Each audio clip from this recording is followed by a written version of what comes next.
Nomination కార్యక్రమానికి అశేషంగా తరలి వచ్చినటువంటి జూబ్లీ హిల్స్ నియోజకవర్గ ఓటర్ మహాశయులకి వారిని ఆశీర్వదించి భారీ మెజార్టీతో శాసనసభకి నవంబర్ 11వ తారీఖున జరగనున్న ఎన్నికల కార్యక్రమంలో గెలిపించడానికి ఇక్కడికి విచ్చేసినటువంటి పెద్దలందరికీ, వారిని ఆశీర్వదించడానికి ఇక్కడికి విచ్చేసినటువంటి గౌరవ రాష్ట్ర పార్టీ అధ్యక్షులు పెద్దలు రామచంద్రరావు గారికి, గౌరవ సికింద్రాబాద్ పార్లమెంట్ సభ్యులు గౌరవనీయులు కేంద్ర మంత్రివర్యులు కిషన్ రెడ్డి గారికి, పార్లమెంట్ సభ్యులు మాజీ మంత్రివర్యులు గౌరవనీయులు ఈటెల రాజేందర్ గారికి, కొండ విశ్వేశ్వర రెడ్డి గారికి,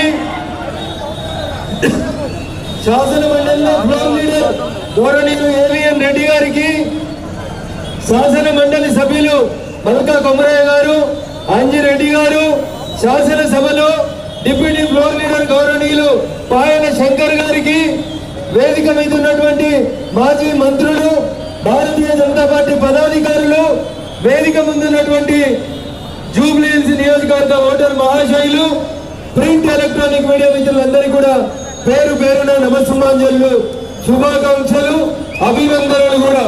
ఎందుకంటే మీ అందరూ దాదాపు 2-2.5 కిలోమీటర్లతోటి ఏ ఉత్సాహంతో అయితే, ఏ సంతోషంతో అయితే ఈ నామినేషన్ కార్యక్రమంలో పాలు పంచుకోవడానికి ఇక్కడికి వచ్చిండ్రో, మీ ఉత్సాహం చూస్తూ ఉంటే లంకాల దీపక్ రెడ్డి గారి గెలుపుని ఆ లంకలు ఉన్న రాక్షసులు కూడా ఆపలేరని చెప్పి ఈ సందర్భంగా తెలియజేస్తా ఉన్నా. రాముడికి రావణుడికి జరిగిన యుద్ధంలో ధర్మం రాముని వైపే ఉంది కాబట్టి లంకలో ఉన్న రావణాసురుడు రాక్షసులు ఎంత బలవంతులైనా జయం ధర్మం వైపే నిలబడింది. ధర్మం రేపు కాజాయం కండువా వైపే నిలబడుతుంది, నరేంద్ర మోడీ గారి వైపే నిలబడతా ఉంది. లంకాల దీపక్ రెడ్డి గారి గెలుపు ఈ రోజు నామినేషన్ ర్యాలీతో మనం చాలా స్పష్టంగా చూడొచ్చు. మీకు డౌట్ ఉండొచ్చు, అన్న ఎందుకు వేయాలి, రాష్ట్రంలో బీజేపీ అధికారం లేదు కదా అనే ఎవరికైనా డౌట్ ఉంటే మనకు దయచేసి కార్యకర్త బంధువులందరూ కూడా రేపటి నుంచి మౌత్ టు మౌత్ చేయాల్సిన క్యాంపెయిన్ ఏంటంటే, 10 ఏళ్ల టిఆర్ఎస్ పాలనలో దివంగత ఎమ్మెల్యే గారిని చూసినాం. 10 ఏళ్ల టిఆర్ఎస్ పాలనలో ఒక్క బస్తీలో ఒక్క డబుల్ బెడ్రూమ్ రాలేదు. 10 ఏళ్ల కేసీఆర్ పాలనలో దివంగత మాగంటి గోపీనాథ్ గారి 10 ఏళ్ల ఎమ్మెల్యేగిరిలో ఒక్క పేదల బతుకు లోపల మార్పు రాలే. ఏమొచ్చింది, సొంత పార్టీల మీద కేసులు పెట్టిండనే పేరు తప్ప ఇంకొకటి టీఆర్ఎస్ వాళ్ళు చేయలేదు. ఒక్కటి ఆలోచించాలి ఇవాళ జూబ్లీ హిల్స్ ప్రజలు, టీఆర్ఎస్ గల్లీలో లేదు, టీఆర్ఎస్ ఢిల్లీలో లేదు. టీఆర్ఎస్ మొన్నటి ఎన్నికలలో 39 సీట్లు గెలిస్తే ఎవరు 7 ఉన్నారో తెలియదు, ఎవరు ఏ పార్టీలు ఉన్నారో తెలియదు. పొద్దుగా లోకండువా పొద్దు గోకండువా స్పీకర్ నోటీస్ ఇస్తారు ఒక జవాబు, కాన్స్టిట్యున్సీకి పోతే ఇంకొక జవాబు. 39లో 10-12 మంది పోయిండ్రు. 39 గెలిచినాక కంటోన్మెంట్ లో ఒక బై ఎలక్షన్ వస్తే ఆ సీటు కూడా వాళ్ళే ఓడిపోయిండ్రు. ఏదో ప్రభుత్వం ఉంది, కంటోన్మెంట్ గెలిస్తే మారుతుందని ఒక అవకాశం కాంగ్రెస్ కి ఇచ్చిండ్రు.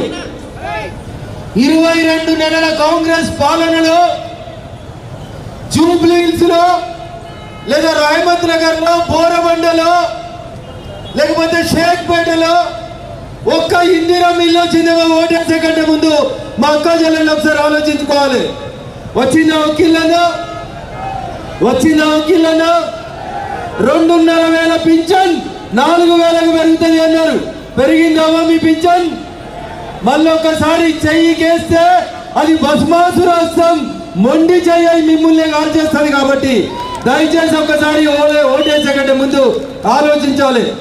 22 నెలల కాంగ్రెస్ పాలనలో ఇచ్చిన ప్రతి హామీని ప్రజలను మోసగించి, ప్రజలను నష్టపరిచి ఇబ్బందులు పెట్టింది తప్ప కాంగ్రెస్ ఏ రోజు ప్రజల సంక్షేమం కోసం పనిచేయలేదు.